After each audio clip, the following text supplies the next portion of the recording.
Sex these days is all about self-fulfillment, the satisfaction of human desire for its own sake rather than a higher purpose. This self-centered approach is called lust and is often seen as a disregard of moral standards. And ironically, very few who disregard them are satisfied. One study from Norway showed that, quote, the sexually active unattached were the least satisfied with their sex lives. What if our sexual desires could be rerouted? What if our choices served more than what's good for me to what's good for the world, my society, my community, my church, my family, and my other? Sex would look very different. That's basically looking at sexuality through an altruistic or moral lens. Because a society is only as healthy as its moral core, the bedroom, in a sense, rules the world. General Douglas MacArthur once stated, "History fails to record a single precedent in which nations subject to moral decay have not passed into political and economic decline." Ancient Babylon, Egypt, Greece, Rome, and Persia all followed the same basic arc from prosperity to indulgence to amorality to decline. George Washington said, "Of all the dispositions and habits which lead to political prosperity, religion and morality are indispensable supports." In the U.S., the percentage of children born out of wedlock has risen from just 10.7% in the 1970s to 41% in 2010. This is just one small example of the trend towards seeing my sexual choices and even my childbearing choices as my own. Not to deny that there are some amazing single moms and well-adjusted kids raised by them, but the research is clear. Two-parent families are better for kids.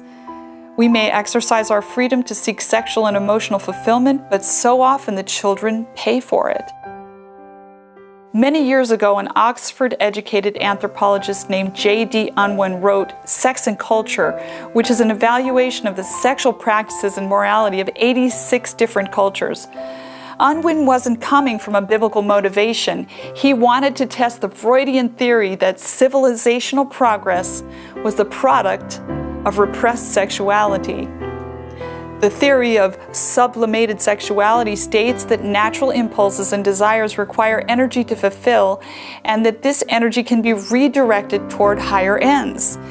We may not agree with Freud on all points, so we may not word or frame things as he did, but he had a point. And indeed, Unwin discovered a perfect correlation between sexual fidelity and civilizational flourishing. Now, correlation doesn't equal causality, but it hints at it. The prophet Ezekiel, in speaking of Sodom, said, "This was the sin of your sister Sodom. She and her daughters were arrogant, overfed, and unconcerned. They did not help the poor and needy. They were haughty and did detestable things before me." Remember, it was the men of Sodom who wanted to gang rape angels talk about unconstrained sexuality. And this, coupled with the selfish disregard of the poor, brought Sodom to ruin. Say you don't care about the bigger picture.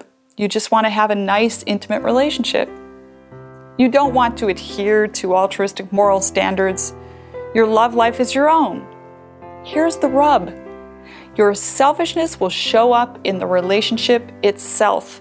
That lack of accountability, of charity, of willingness to sacrifice the lower for the higher and the micro for the macro will eventually rear its ugly head with your partner. Flip that around and care deeply about how your sexual choices affect those around you, and you'll carry that altruistic spirit into your relationship. We each have a little bucket of natural affection.